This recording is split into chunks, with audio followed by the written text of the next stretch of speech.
ಸ್ವಲ್ಪ ಹಿಂದೆ ಚೂರು ಹಿಂದೆ ಹಾಕೊಳ್ಳಿ ಆಮೇಲೆ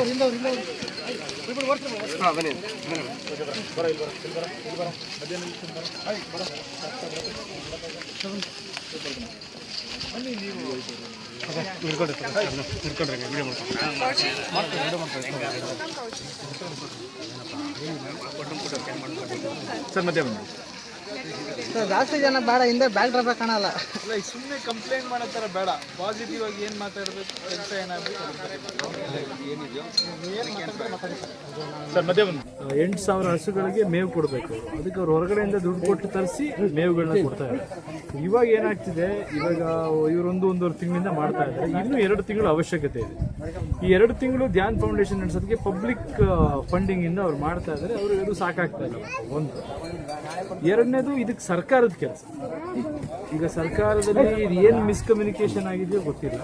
ಯಾಕಂದ್ರೆ ನಾನು ಕೆಲವು ಅಧಿಕಾರಿಗಳ ಹತ್ರನೂ ಮಾತಾಡಿದೆ, ಸಚಿವರ ಹತ್ರನೂ ಮಾತಾಡಿದೆ. ಅವರು ಹೇಳೋದು ಖಂಡಿತವಾಗ್ಲೂ ಎಲ್ರಿಗೂ ಕನ್ಸರ್ನ್ ಇದೆ. ಈಗ ಇಲ್ಲಿ ನನಗೆ ಬ್ಲೇಮ್ ಗೇಮ್ ಇಷ್ಟ ಇಲ್ಲ. ಜನರಲ್ ಏನಾಗುತ್ತೆ, ಅವ್ರು ಮಾಡ್ತಾ ಇಲ್ಲ, ಇವ್ರು ಮಾಡ್ತಿಲ್ಲ, ಎಲ್ಲರೂ ಅದನ್ನೇ ಮಾತಾಡೋದು, ಸರ್ಕಾರ ಕೊಡ್ತಾ ಇಲ್ಲ ಅಂತ. ನನಗೆ ಹಂಗೆ ಮಾತಾಡೋಕೆ ಇಷ್ಟ ಇಲ್ಲ. ಯಾಕಂದ್ರೆ ಕೊಡಬಾರ್ದು ಅನ್ನೋ ಉದ್ದೇಶ ಯಾರಲ್ಲೂ ಇದ್ದಂಗೆ ಕಾಣಿಸ್ತಾ ಇಲ್ಲ.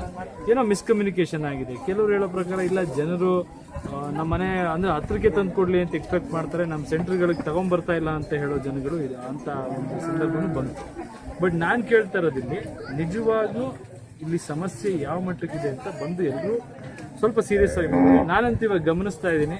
ಇಲ್ಲಿ ನೋಡಿ, ಈಗ ಮೇವು ಮಾಡ್ತಾ 10 ದಿನದಿಂದ ಇವು ಮೇವು ತಿಂದು ಈ ಒಂದು 10 ದಿನದಿಂದ ತಿಂದೇ ಇಷ್ಟು ಬಡಕಲಾಗಿದೆ. ಆಮೇಲೆ ಇವರು ಹಾಕ್ತಿರೋ ಫುಡ್ಡು ಕೂಡ ಸಾಲ್ತಾ ಇಲ್ಲ ಅಂತ ಅವ್ರು ಹೇಳ್ತಾರೆ. ಅಂದರೆ ಎಲ್ಲದಕ್ಕೂ ಸ್ವಲ್ಪ ಸಿಗ್ತಾ ಇದೆ ಅಂತ. ಅಂದರೆ ಒಂದು 10 kg ತಿನ್ನೋಷ್ಟು ಪ್ರಮಾಣ ಇತ್ತು ಅಂದರೆ ಒಂದು 2 kg 3 kg ICU ಇಟ್ಟಂಗೆ ಇವನ್ನ ಜೀವಂತವಾಗಿ ಇಟ್ಕೊಳ್ಳೋ ಇದನ್ನ ಮಾಡ್ತಾ ಇದ್ದಾರೆ. ಕಾಡಿಗೆ ಹೋಗೋಕ್ಕೂ ಆಗಲ್ಲ, ಅಲ್ಲೂ ಮೇವಿಲ್ಲ. ಸೊ ಇದೇ ಒಂದೇ ಪರಿಹಾರ ಇದೆ. ಸೊ ಸರ್ಕಾರ ನಾನು ಮನವಿ ಮಾಡ್ಕೊಳ್ಳೋದೇನೆಂದರೆ 8,000 ಹಸುಗಳಿಗೆ ಮೇವು ಕೊಡಬೇಕು. ಅದಕ್ಕೆ ಅವ್ರು ಹೊರಗಡೆಯಿಂದ ದುಡ್ಡು ಕೊಟ್ಟು ತರಿಸಿ ಮೇವುಗಳನ್ನ ಕೊಡ್ತಾ ಇದ್ದಾರೆ.